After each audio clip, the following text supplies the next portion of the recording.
W.A.R.M is saving lives. There are people who have said right out, I don't know if I can go on like this. I don't really think that things are going to be any better. You know, one of the issues often is that people feel trapped in a cycle of violence with nowhere to turn.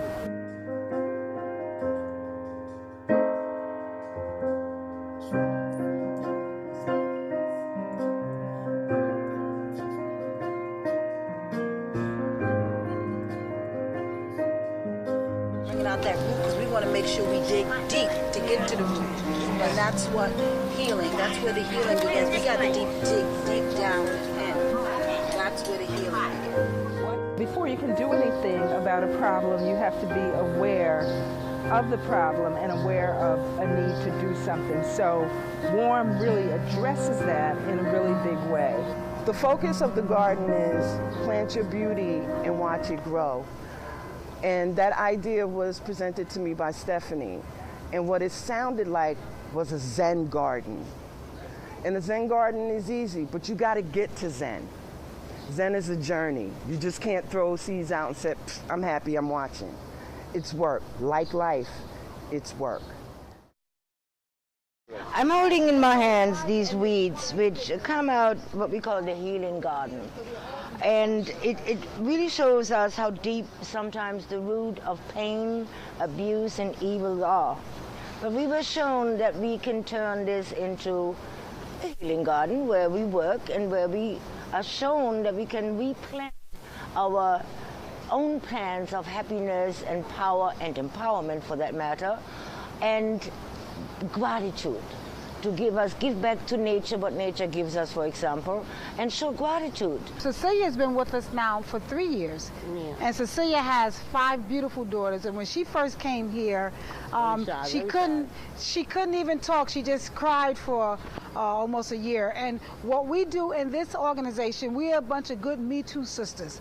Like, sister, I've been there, so I understand. So we let Sister Cecilia cry, and we gave her a warm blanket, and we covered her with it, and we told her that when she was ready to take off her blanket at her own pace, that it was in her time.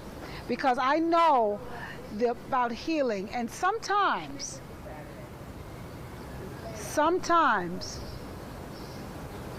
the exposure when someone else rips off your blanket, it can kill you. So we gently nurture and help her take off her blanket. We don't pull off nobody's blanket. W.A.R.M provides psychoeducational groups, support groups to men, women, families, actually. W.A.R.M is a vehicle for services that all people need. W.A.R.M helps with housing, getting clinical services,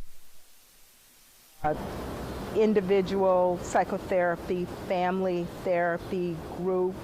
W.A.R.M provides people with a lot of their basic needs. I gave birth to W.A.R.M 5 years ago.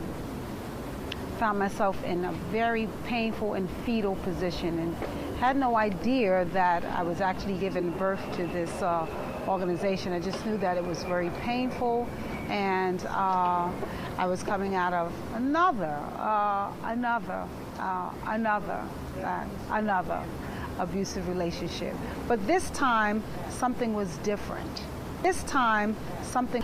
Isolation, feeling ashamed, just feeling closed in and stigmatized, and then just having W.A.R.M, the advocate, Stephanie, just come into court, just come into a place that you were able to open up and feel that it's okay to say that I'm so broken down.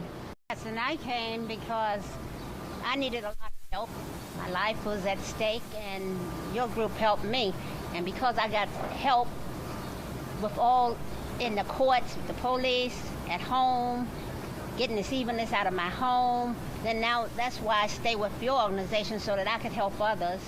Because I was helped, and I realized that I have to help others with the group, though. I'm at a place that I don't have to look over my shoulder. I'm at a place that I love myself, and I'm at a place that I have so much, like I can look to my future and do so much with what I've learned, and open to learn so much more. That's like how I feel and where I'm at. Participating in W.A.R.M allowed me to become a beautiful flower. It allowed me to start life all over again. It allowed me to come back and to help other women come from weeds and turn into roses. It's so beautiful to see your growth and to share your growth and to be able to pass it on. And then sometimes, you know, you go back there and you say, wow, thank you, God.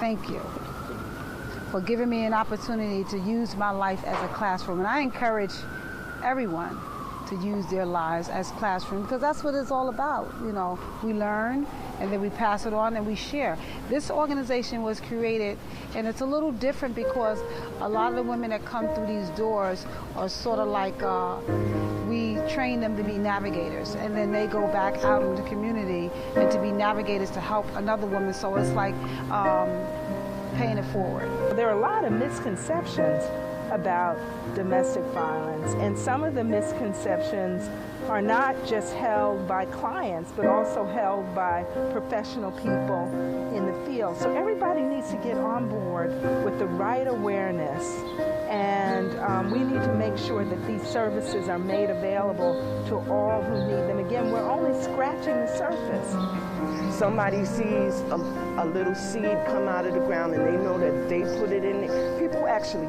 cry.